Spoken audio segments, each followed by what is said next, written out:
Hello everyone, welcome to home science classes.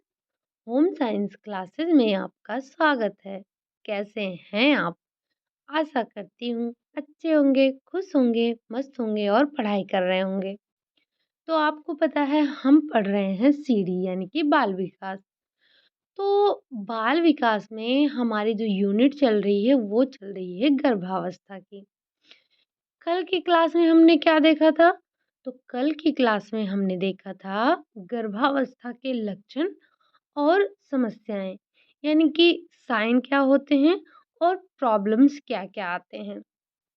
तो हमने 2 तरह के लक्षणों की बात की थी। एक था आपका प्राइमरी सिम्पटम और दूसरा था आपका मेन सिम्पटम। प्राइमरी सिम्पटम में क्या होता है? तो प्राइमरी सिम्पटम का मतलब ये होता है कि जिसे स्त्री खुद अनुभव करती है, यानी कि जो गर्भवती होती है वो इसे स्वयं अनुभव करती है। और जो मेन सिम्पटम था वो परीक्षणों के द्वारा जाना जाता है। अब हमने प्राइमरी में क्या-क्या देखा था? तो मासिक धर्म का बंद होना, प्रातः काल जी मिचलाना, बार-बार मूत्र त्याग होना, अधिक सुस्ती आना, मुँह से अधिक लार आना, योनि का स्राव बढ़ जाना। साथ ही साथ हमने जो मेन सिम्पटम देखे थे, वो था चेहरे में परिवर्तन, पेट के आकार में परिवर्तन और स्तनों के आकार में परिवर्तन। ये हमने बात किए थे लक्षण। साथ ही साथ हमने समस्याओं पर भी चर्चा की थी। अब समस्याएँ कौन-कौन सी थी? तो मॉर्निंग सिकनेस, यानी कि जो प्रातः काल जी मिचलाना होता है उसी को हम मॉर्निंग सिकनेस के नाम से जानते हैं। कब्ज भी आता है इसी में, बार-बार पेशाब आना भी आता है, अनिद्रा की समस्या भी इसी में आती है। साथ ही साथ हमने देखा था कि मांसपेशियों में ऐंठन रहती है, छाती में जलन भी होता है और अल्प श्वास की समस्या भी देखने को मिलती है। साथ ही साथ योनि स्राव भी बढ़ जाता है और किसी-किसी किसी नहीं, हर स्त्री को लगभग भोजन के प्रति रुचि परिवर्तन हो जाता है, यानी कि कुछ ऐसे भोजन होते हैं जो उसे बहुत रुचिकर लगने लगते हैं, वहीं कुछ भोजन ऐसे होते हैं जो उसे अरुचिकर लगते हैं। तो ये तो हमने चर्चा की थी कल की, कि कल हमने क्या-क्या देखा था। अब उसी के आगे आज हमें देखना है कि गर्भावस्था में किन-किन कठिनाइयों का सामना करना पड़ता है, क्या-क्या कॉम्प्लिकेशंस आते हैं प्रेगनेंसी में, ठीक? तो ये जो गर्भावस्था है, गर्भावस्था एक स्वाभाविक अवस्था है। लेकिन इसमें कभी-कभी गर्भवती स्त्री को कुछ ऐसे कष्टों का सामना करना पड़ता है, अगर इसका इलाज प्रारंभ में भी इसका जानकारी प्रारंभ में नहीं हुआ, इलाज प्रारंभ में नहीं हुआ, तो इसके जो दुष्परिणाम होते हैं, वो गर्भस्थ शिशु और माँ दोनों को ही झेलना पड़ता है।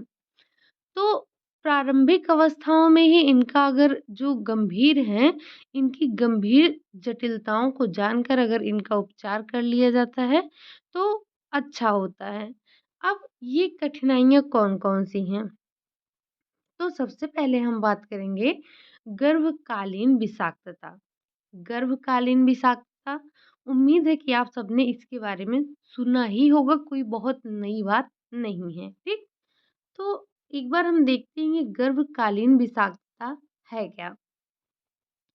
तो गर्भकालीन विषाक्तता एक गंभीर जटिलता है, क्योंकि यदि किसी गर्भवती को ये रोग एक बार लग जाता है, तो प्रत्येक गर्भावस्था के समय ये समस्या उसको उत्पन्न होती है। इस समस्या से गर्भवती स्त्री के गुर्दे, उसका हृदय, रक्त परिभ्रमण में बाधा उत्पन्न होता है, जिससे भयंकर परिणाम सामने आते हैं और इससे माँ और शिशु दोनों ही प्रभावित होते हैं। ऐसा नहीं है कि जो जटिलताएँ आई हैं, उससे सिर्फ़ माँ ही प्रभावित होगी या फिर शिशु ही। तो जो भी कॉम्प्लिकेशंस आते हैं, उसका दुष्परिणाम माता और बच्चे दोनों पर पड़ता है। गर्भवती स्त्री में तो इस समस्या के कारण मांसपेशियाँ विकृत होने की समस्या रहती है और दूसरे जन्म से शिशु की मृत्यु भी हो सकती है, ठीक? यानी कि जो माता है, माता की मांसपेशियाँ तो विकृत होने की संभावना भी रहती है और दूसरा ये कि जन्म से पूर्व ही शिशु की मृत्यु हो जाती है, ठीक? अगला है इसी में कि सामान्यतः ये समस्या गर्भावस्था के चौथे या 5वें माह में विकसित होता है और इसकी प्रमुख पहचान ये है कि इसमें रोगी का रक्तचाप सामान्य से बढ़कर बहुत अधिक हो जाता है।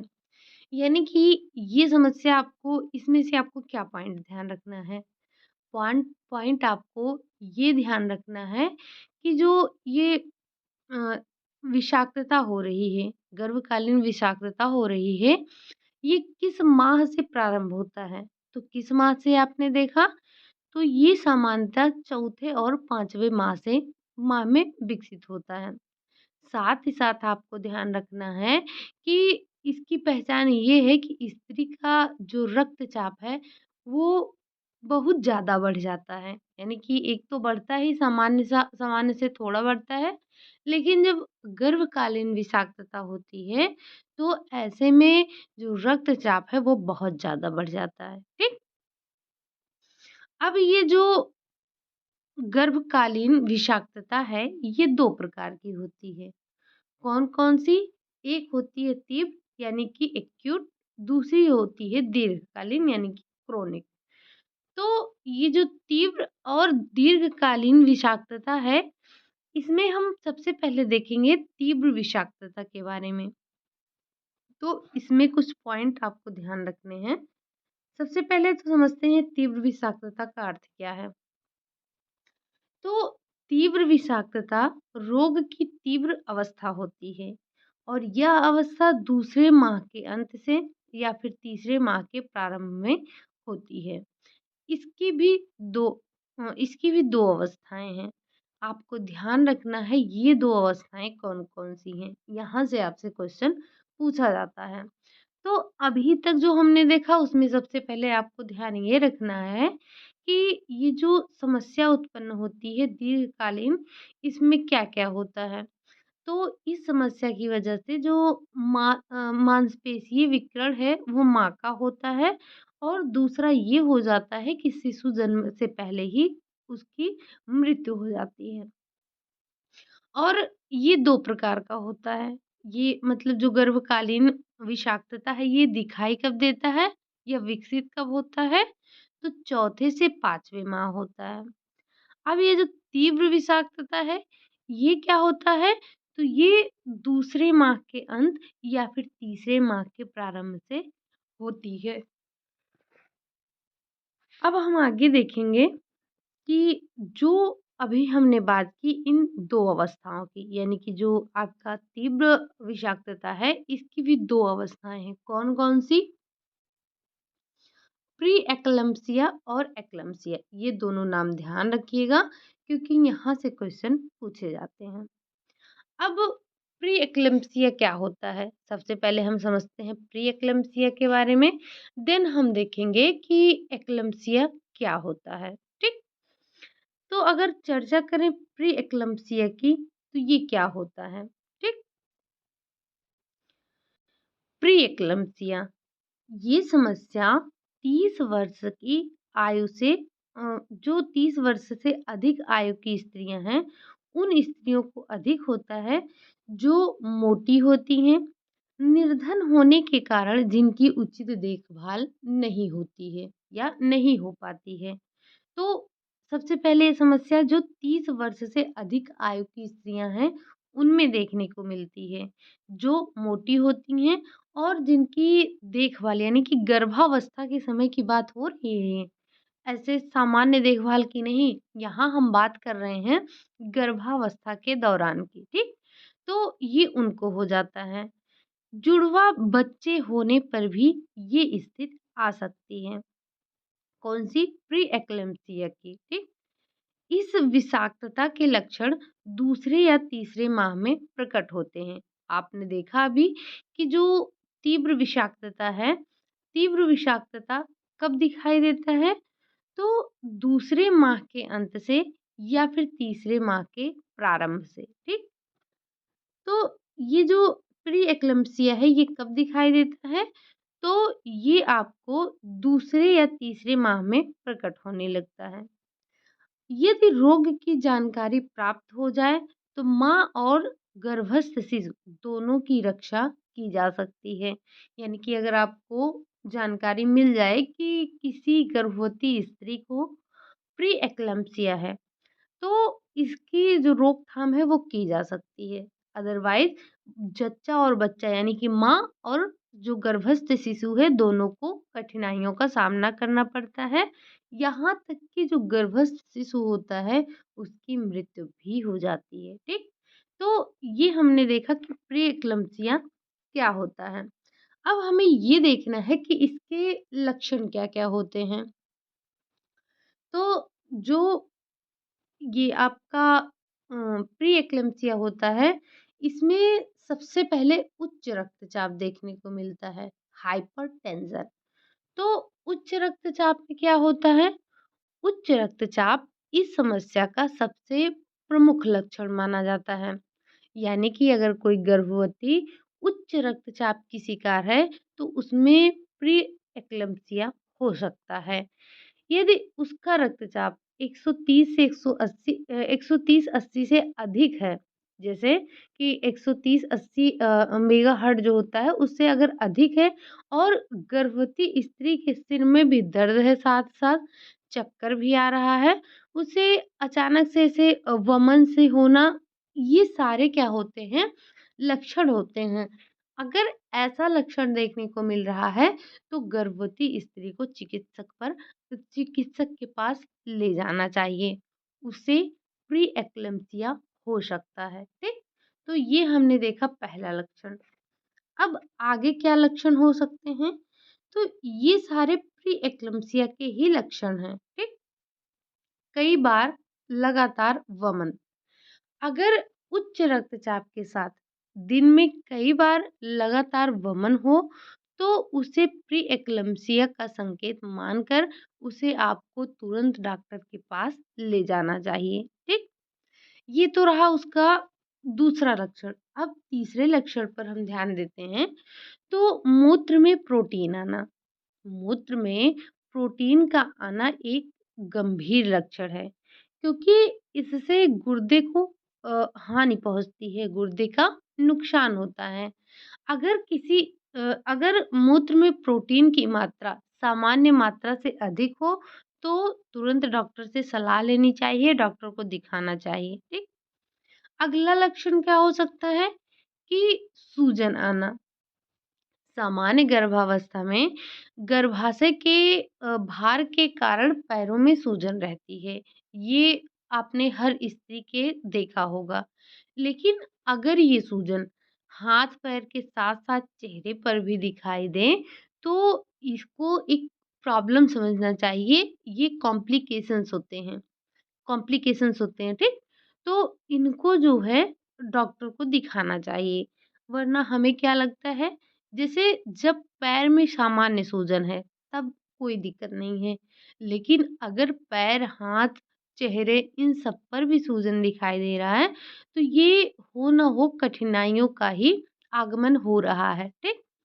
अगला है अत्यधिक वज़न बढ़ना।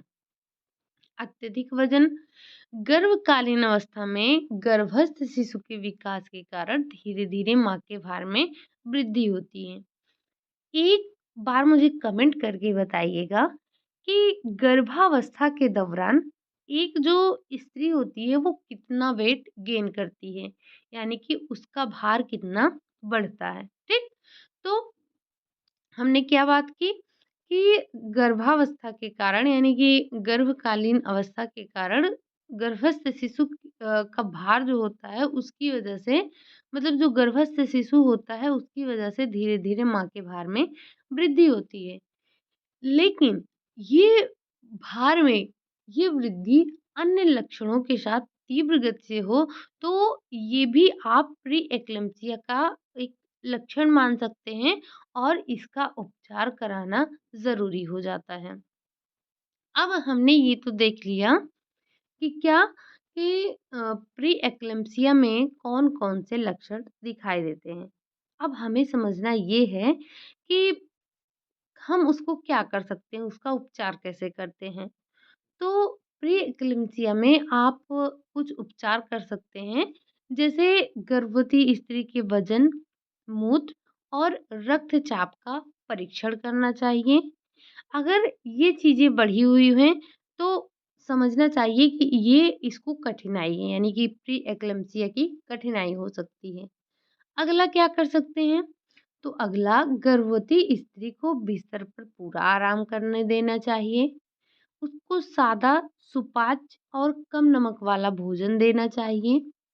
साथ ही साथ गर्भवती स्त्री के लेटने और सोने के जो कक्ष हैं, उनकी व्यवस्था ऐसे स्थान पर करना चाहिए जहाँ पर शोरगुल ना हो, ताकि वो अच्छे से नींद ले पाए। आपने देखा था गर्भावस्था के दौरान नींद की समस्या होती है, यानी कि अनिद्रा की समस्या होती है, गर्भवती स्त्री सो नहीं पाती है। सो नहीं पाने का कारण क्या हो सकता है कि उसको बार-बार मूत्र त्याग करना होता है, जिसकी वजह से उसकी नींद भंग हो जाती है। और हम क्या कर सकते हैं? तो कार्बोज तथा वसा की कम मात्रा देना चाहिए। गर्भवती स्त्री को चिंता हो गया, तनाव हो गया और हानिकारक संवेग हैं, इन सारी स्थितियों से उसको हमें बचाना चाहिए, ठीक? तो ये हमने बात की किसके बारे में? ये हमने बात की प्री एक्लेम्पसिया के बारे में, ठीक? अब हमें चर्चा करना है एक्लेम्पसिया के बारे में। तो ये एक्लेम्पसिया क्या होता है? इसके क्या लक्षण होते हैं? वो भी हम एक बार समझ लेते हैं। तो एक्लेम्पसिया आ जाता है। आपने देखा प्री एक्लेम्पसिया, अब हम देखेंगे एक्लेम्पसिया के बारे में, ठीक? तो जिन स्त्रियों को गर्भावस्था से पूर्व प्री एक्लेम्पसिया की बीमारी होती है, उन्हें गर्भकालीन अवस्था में एक्लेम्पसिया के लक्षण तीव्र रूप से प्रकट होने लगते हैं। यानी कि जिसे पहले प्री एक्लेम्पसिया होता है, तो उन्हीं स्त्रियों को गर्भकालीन अवस्था में जो प्री एक्लेम्पसिया के लक्षण हैं, वो तीव्र प्रकट होने लगते हैं। जो स्त्रियां गर्भावस्था से पूर्व ही हृदय रोग हो गया, यकृत रोग हो गया, गुर्दा रोग हो गया, मधुमेह हो गया, ये उच्च रक्तचाप हो गया, इन सब से पीड़ित होती हैं, उन्हीं गर्भावस्था में उन्हें गर्भावस्था में इस रोग के होने की संभावना बढ़ जाती है। आपने देखा था कि जो प्री एक्लेम्पसिया है, उसमें क्या होता है? गुर्दे खराब होते हैं, हृदय का रोगी होता है, जो महिला होती है वो हार्ट की पेशेंट होती है और उसका रक्तचाप बढ़ना ही सबसे प्रमुख लक्षण माना गया था। तो वैसे ही जो एक्लेम्पसिया है, एक्लेम्पसिया में क्या होता है? तो इसमें जो गर्भवती स्त्री है, उसको पहले से ही उसके हृदय में कोई रोग हो, यकृत रोग हो, गुर्दा रोग हो, मधुमेह हो या फिर उच्च रक्तचाप से वो पीड़ित रहती है। उन स्त्रियों में जो एक्लेम्पसिया है, एक्लेम्पसिया होने की संभावना बढ़ जाती है और ये एक गंभीर जटिलता है। क्या है ये? तो ये एक गंभीर जटिलता है, जटिलता यानी कि कठिनाई है। अब जैसे हमने एक्लेम्पसिया के लक्षण देखे, वैसे ही हमें जैसे हमने प्री एक्लेम्पसिया के लक्षण देखे, वैसे ही हमें एक्लेम्पसिया के बारे में भी जानना है, ठीक? उसके भी कुछ लक्षण होते हैं। तो जो इसके लक्षण होते हैं एक्लेम्पसिया के, वो कौन-कौन से होते हैं? तो सबसे पहले तीव्र पीड़ादायक पेशीय ऐंठन होना, जिससे कभी-कभी शरीर नीला पड़ जाता है। मतलब ये बहुत खतरनाक होता है। जैसे कभी-कभी जो गर्भवती स्त्री है, उसको जो पेशियाँ हैं, उसके पेशियों में ऐंठन रहता है और ऐंठन इतना ज़्यादा रहता है कि कभी-कभी जो स्त्री है, उसका शरीर नीला पड़ जाता है। ये लक्षण किसका हम देख रहे हैं? तो ये लक्षण हम देख रहे हैं एक्लेम्पसिया के, ठीक? दूसरा जो लक्षण है वो क्या है? तो उच्च रक्तचाप का होना और उच्च रक्तचाप इतना कि कभी-कभी अत्यधिक रक्तचाप से मस्तिष्क में रक्तस्राव हो जाता है। यानी कि ये कोई नज़रअंदाज करने वाली बीमारी नहीं है। इसमें क्या होता है? तो इसमें जो इसका दूसरा लक्षण होता है, वो ये होता है कि रक्तचाप बढ़ जाता है। अब इतना रक्तचाप बढ़ जाता है कि कभी-कभी स्त्री को अत्यधिक रक्तचाप से मस्तिष्क में भी रक्तस्राव होने लगता है, ठीक? अगली जो समस्या है वो क्या हो सकती है? समस्या नहीं, यहाँ हम बात कर रहे हैं कठिनाइयों की। समस्या के बारे में तो हमने कल चर्चा किया था कि क्या समस्याएँ होती हैं। आज हम बात कर रहे हैं कि कठिनाइयाँ क्या-क्या होती हैं, ठीक? तो इसमें जो अ अगला लक्षण है वो है कि चक्कर आते हैं। यानी कि 2 लक्षण आपने देखा, उच्च रक्तचाप हो जाता है, पेशियों में तीव्र ऐंठन और आपने देखा कि इससे क्या-क्या होता है। तो चक्कर आते हैं, आँखों के सामने धुंधलापन आ जाता है और व्यक्ति बेहोश हो जाता है, मतलब इतनी खतरनाक बीमारी है ये। साथ ही साथ श्वसन क्रिया में अवरोध उत्पन्न होता है। तो ये बीमारी बहुत खतरनाक है। अब ये तो हमने लक्षण देख लिया, अब हम ये थोड़ा समझ लेते हैं कि अब जब लक्षण दिख रहे हैं तो हमें इसका उपचार क्या करना चाहिए? तो सबसे पहले तो जो गर्भवती स्त्री होती है, उसका निरंतर जो है रक्त परीक्षण करवाना चाहिए। नियमित रूप से उसका रक्तचाप जाँच करवाना चाहिए। रोगी को पूरी तरह से आराम देना चाहिए। रोगी को मानसिक और संवेगात्मक रूप से शांत रखने का प्रयास करना चाहिए। साथ ही साथ उसे आहार में नमक और अन्य जो किसी भी प्रकार के लवण का आप प्रयोग करें, इन्हें नहीं करना चाहिए। यानी कि आहार में नमक तो इनका बैन करना ही चाहिए। साथ ही साथ इनको जो और भी चीज़ें आप लवण वाली दे रहे हैं, उसको भी बंद कर देना चाहिए। और ये हम सबने सुना है अगर किसी का रक्तचाप बढ़ गया है, तो उसको हम नमक कम देते हैं, यानी कि सोडियम का प्रयोग उसको कम कर देते हैं। या फिर कभी-कभी जब बहुत ज़्यादा बढ़ जाता है, तो हम उसे ना के बराबर ही कर देते हैं, ठीक? और क्या करना चाहिए? और सबसे इम्पोर्टेंट ये है कि चिकित्सक से ज़रूर दिखाना चाहिए, चिकित्सक को ज़रूर दिखाना चाहिए, ठीक? तो ये हमने बात की किस पर? एक्लेम्पसिया पर। पहले हमने क्या बात किया? प्री एक्लेम्पसिया, फिर हमने बात किया एक्लेम्पसिया। हमने 2 तरह के विषाक्तता की बात की थी। पहला था आपका तीव्र विषाक्तता, अब दूसरा हम देखेंगे दीर्घकालीन विषाक्तता क्या होती है, ठीक? तो दीर्घकालीन विषाक्तता क्या है? थोड़ा-सा हम इसके बारे में भी समझ लेते हैं, ठीक?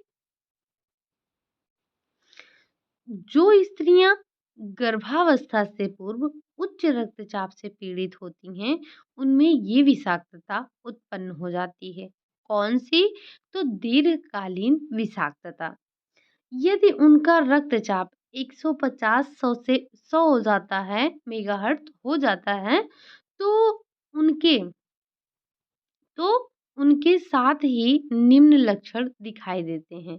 यानी कि एक तो उनका जो रक्तचाप है, वो बहुत ज़्यादा बढ़ गया है। तो ये आपने 150 कब देखा था? तो 150 आपने जो शिशु का जन्म था उस टाइम पे देखा था, ठीक?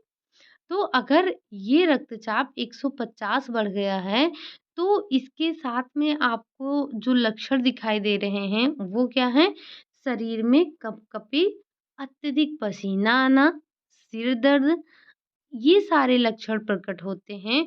तो दीर्घ अवधि विषाक्तता के ये सारे लक्षण माने जाते हैं। यानी कि जो तीव्र विषाक्तता थी और जो दीर्घकालीन विषाक्तता है, इसमें आपको जो देखने को मिलेंगे लक्षण, आप इन्हीं से इन्हीं के लक्षणों से जान सकते हैं कि दीर्घकालीन विषाक्तता है या फिर तीव्र विषाक्तता है।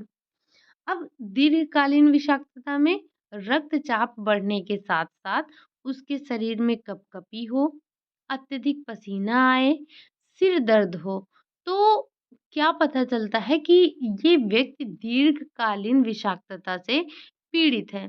आपने देखा था जब हमने बात किया प्री एक्लेम्पसिया और एक्लेम्पसिया, तो उसमें भी रक्तचाप बढ़ रहा था, लेकिन जो लक्षण दोनों के दिखाई दे रहे थे, वो अलग-अलग थे।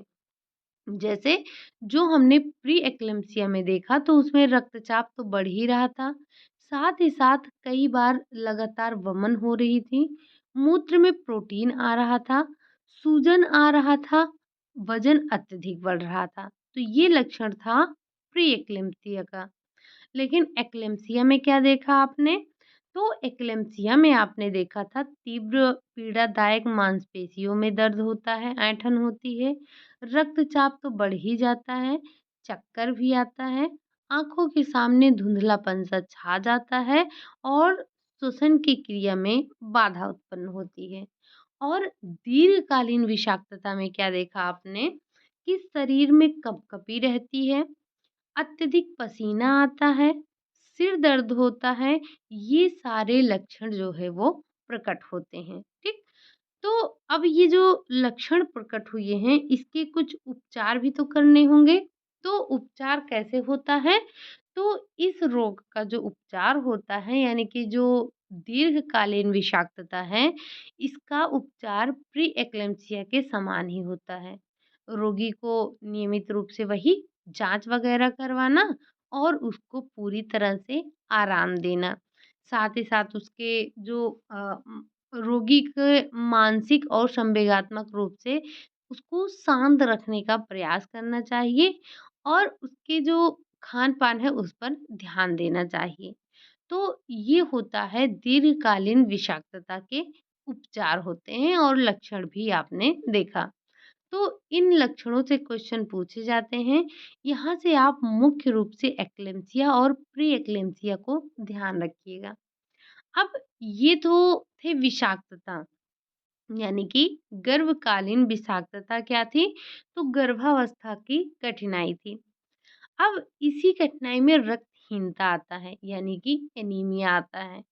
एनीमिया की क्लास हमने ली थी कहाँ पर? न्यूट्रिशन साइंस जब पढ़ा था हमने, तो वहाँ पर देखा था। एक बार बस हम ऐसे ही ओरली समझ लेते हैं कि ये रक्तहीनता क्या होता है? बाकी आप मुझे एक बार बताइएगा कि मैंने आपको जब न्यूट्रिशन साइंस पढ़ रहे थे हम, तो हमने वहाँ पर एक नोट बनवाया था जिसमें हमने 4 प्रकार के एनीमिया का ज़िक्र किया था। अब एक बार आप मुझे वो चारों एनीमिया बताएँगे और वो किस वजह से होता है या उसका कारण क्या होता है, किस विटामिन की कमी से होता है, वो आप मुझे एक बार बता दीजिएगा। अगर नहीं आ रहा होगा तो आप न्यूट्रिशन साइंस की क्लास खोलिएगा और विटामिन के चैप्टर में देखिएगा कि किस विटामिन की कमी से कौन-सा एनीमिया हो रहा था, ठीक? कहीं किसी क्लास में मैंने चारों एनीमिया को एक साथ नोट डाउन करवाया था और बोला था कि इसे याद कर लीजिएगा, ये कई बार कई एग्ज़ामों में पूछे गए हैं। तो थोड़ी-सी हम बात कर लेते हैं रक्तहीनता की यानी कि एनीमिया की। तो शरीर में रक्त एक ऐसा तत्व होता है जो पूरे शरीर में निरंतर परिसंचरण करता है और ये करता क्या है? तो शुष्क मतलब जो शुद्ध रक्त है हृदय से निकालकर धमनियों के द्वारा कोशिकाओं के माध्यम से शरीर के जो अन्य निर्माणकारी इकाइयां हैं, यानी कि जो सेल हैं, जो कोशिकाएं हैं, उन तक पहुंचाता है, जिससे ये कोशिकाएं अपने जीवित रहने के लिए ऑक्सीजन और पौष्टिक तत्वों का ग्रहण कर लेती हैं, पौष्टिक तत्वों को ग्रहण कर लेती हैं और जो बेकार पदार्थ होता है उन्हें बाहर निकाल देती हैं, जिससे जो कोशिकाएं हैं वो स्वस्थ क्रियाशील बनी रहती हैं। आपको पता होगा कि एक स्वस्थ जो व्यक्ति होता है, एक स्वस्थ व्यक्ति के शरीर में कितने लीटर रक्त का परिसंचरित होता रहता है। तो जो एक सामान्य सा व्यक्ति होता है उसके शरीर में 5 लीटर रक्त निरंतर परिसंचरित होता रहता है। देखने में जो ब्लड होता है ये साधारण लाल रंग के रूप में आपको दिखाई देता है। लेकिन ये एक जटिल संगठन होता है। इसके भी 2 भाग होते हैं, जैसे एक ठोस होता है, एक तरल होता है। और ठोस भाग में रक्त कण पाए जाते हैं। आपने रक्त कणों के बारे में सुना होगा। एक होता है लाल रक्त कणिकाएँ, एक होती हैं श्वेत रक्त कणिकाएँ और एक होती हैं रक्त पट्टिकाएँ। अब जब किसी स्त्री को रक्तहीनता यानी कि एनीमिया हो जाता है, तो आपको क्या-क्या लक्षण देखने को मिलता है, कैसे पता चलता है? मैं इसको आपको नोट डाउन इसलिए नहीं करवा रही हूँ, क्योंकि हमने एनीमिया पढ़ रखा है, ठीक? तो एक ही चीज़ को बार-बार पढ़ने से अच्छा है कि उसमें हमारा टाइम जाएगा और हम जाके पिछली क्लास देख सकते हैं, इसमें कोई नुकसान नहीं है। तो आप लोग एनीमिया की क्लास एक बार ज़रूर देख लीजिएगा। हम थोड़े से इसके लक्षण के बारे में अगर चर्चा कर लें, तो गर्भवती स्त्री में रक्तहीनता की स्थिति में उसको क्या-क्या लक्षण देखने को मिलते हैं? जैसे त्वचा, नाखून और आँखों में पीलापन आ जाता है, चेहरे की चमक समाप्त हो जाती है, आँखों के नीचे काले घेरे देखने को मिलते हैं, उसको बहुत ज़्यादा कठिनाइयों का यानी कि कमज़ोरी का, थकान का अनुभव होता है। साथ ही साथ स्त्री के सर में भी बहुत दर्द रहता है, घबराहट भी महसूस होती है, चक्कर भी आता है और वो कार्य करते-करते उसकी आँखों के सामने अंधेरा-सा भी छा जाता है, साँस फूलने की समस्या भी रहती है, ठीक? अब इसका उपचार क्या कर सकते हैं? अगर एनीमिया हो गया है, तो माँ और शिशु दोनों को एनीमिया हो सकता है, ठीक? इसके लिए करना क्या चाहिए? तो जो गर्भवती है, गर्भवती के आहार में पर्याप्त मात्रा में प्रोटीन देना चाहिए। इसके लिए उसे दूध और दूध से बने चीज़ों को देना चाहिए। पनीर हो गया, अंडा हो गया, मांस मछली हो गई, इन सभी को उसके प्रतिदिन के आहार में शामिल करना चाहिए। साथ ही साथ गर्भवती के आहार में पर्याप्त खनिज लवण को यानी कि जो लौह लवण है, उसको सम्मिलित करना चाहिए। इसके लिए उसे क्या दे सकते हैं? तो हरी पत्तेदार सब्जियाँ हो गई, मेवे हो गए, अनाज हो गया, आलू हो गया, कच्चा केला हो गया। तो ये सारी चीज़ें हमें उसके खाद्य पदार्थ में शामिल करना चाहिए। और इन खाद्य पदार्थों को गर्भावस्था के तीसरे माह से ही गर्भवती के आहार में शामिल कर देना चाहिए। क्योंकि जो गर्भकाल के तीसरे माह से ही भ्रूण अपनी यकृत में लौह लवण संचित कर देता है। आपको पता है कि माँ के जो दूध होता है उसमें ये लौह लवण नहीं पाया जाता है, उसमें आयरन नहीं पाया जाता है। तो जब बच्चा माँ के पेट में रहता है तो वो अपने आयरन की कमी उनसे ही पूरी करता है। लेकिन जो माँ होती है वो क्या करती है? तो वो उसके शरीर में पोटली बाँधती रहती है किसकी? आयरन की कि बच्चा जाओ तुम बाहर 6 महीने तक इसी से सर्वाइव करना। तो जो वो पोटली बना के देती है बच्चे को, वो उससे बच्चे को आयरन की जो पूर्ति होती है वो 6 महीने तक होती रहती है, इतना आयरन वो दे देती हैं, ठीक? तो और ये जो जन्म के 3 से 4 माह तक होता है, वो सिर्फ़ दूध ही पीता है। वैसे आपको पता है कि अनुशंसा है 6 माह तक, लेकिन 6 माह क्या 4 ही माह तक बच्चा दूध पीता है, उसके बाद वो कुछ न कुछ बाहर की चीज़ें भी खाने लगता है। अब इसका कारण क्या हो सकता है? तो कारण क्या हो सकता है? एक तो निर्धनता की कमी हो सकती है, मतलब कि उसके खान-पान सही नहीं है। दूसरा आपने देखा था दुर्घटना के कारण अत्यधिक रक्तस्राव होना। ये सारी आपने ये सारा जब आपने एनीमिया पढ़ा था तो सारे लक्षण आपने देखे थे, कठिनाइयों को देखा था, उसको सुधार कैसे करेंगे ये भी देखा था। लेकिन अब ये बस आपकी गर्भकालीन अवस्था में वाले टॉपिक में था तो मैं इसीलिए आपको बता दे रही हूँ। ठीक? और पाचन विकार जिससे जो लहू-लवण है वो उसका शोषण पूर्ण रूप से नहीं हो पाता है। अब मुझे एक बार आप कमेंट करके बताइएगा कि जो लौह-लवण है उसके अवशोषण में बाधक तत्व कौन-कौन से थे? जब आपने विटामिन पढ़ा था, तो कुछ विटामिन में आपने देखा था जो खनिज लवण थे उसमें देखा था आपने कि कौन से ऐसे खनिज लवण में देखा था आपने? तो कौन से ऐसे तत्व हैं जो सहायक हैं और कौन से ऐसे तत्व हैं जो उसके अवशोषण में बाधक बनते हैं? तो आप मुझे एक बार कमेंट करके बताइएगा कि जो आपने देखा था लौह लवण, इस लौह लवण के अ, लौह लवण के जो अवशोषण होता है, उसमें बाधक तत्व कौन से होते हैं? साथ ही भोजन को पकाने की जो विधियाँ हैं, उस पर भी ध्यान देना चाहिए।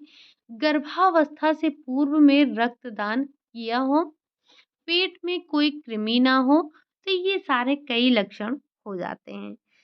लेकिन ये तो हमने पढ़ रखा था, इसलिए हमने नहीं देखा। अब कल की क्लास में हम चर्चा करेंगे एबॉर्शन के बारे में, यानी कि गर्भपात के बारे में, ठीक? गर्भपात क्या होता है?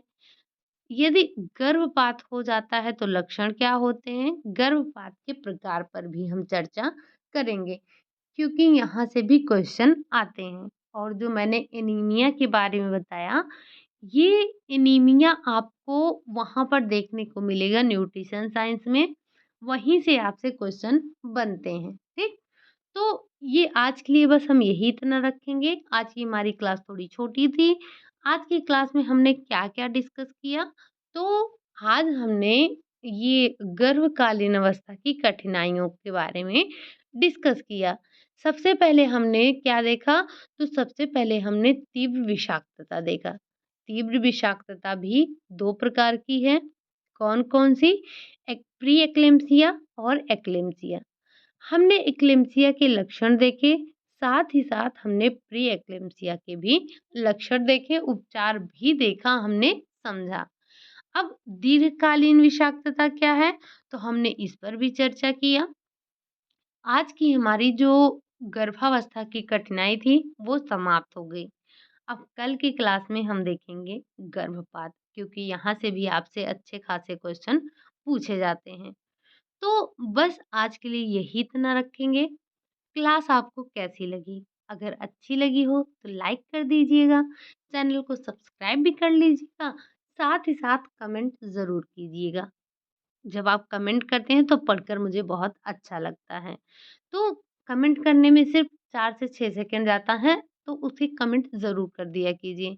हाँ, और आज मैंने आपसे कई क्वेश्चन पूछे हैं, तो उन सभी का जवाब ज़रूर दीजिएगा। साथ ही साथ मुझे कुछ और मत बताइएगा, तो चारों एनीमिया के नाम बताइएगा कि कौन-कौन से एनीमिया के बारे में हमने पढ़ा था।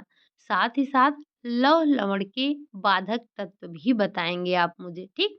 यानी कि आज आपको जाना है न्यूट्रिशन के जो न्यूट्रिशन साइंस पढ़ा था हमने, वहाँ पर आप जाएँगे और वहाँ से खोजेंगे, अगर नहीं याद है तो, और मुझे बताएँगे। इतना आप करेंगे, मुझे पूर्ण विश्वास है आप पर, ठीक? तो बस आज के लिए यही इतना रखते हैं। मिलते हैं नेक्स्ट क्लास में। तब तक के लिए बाय बाय, टेक केयर।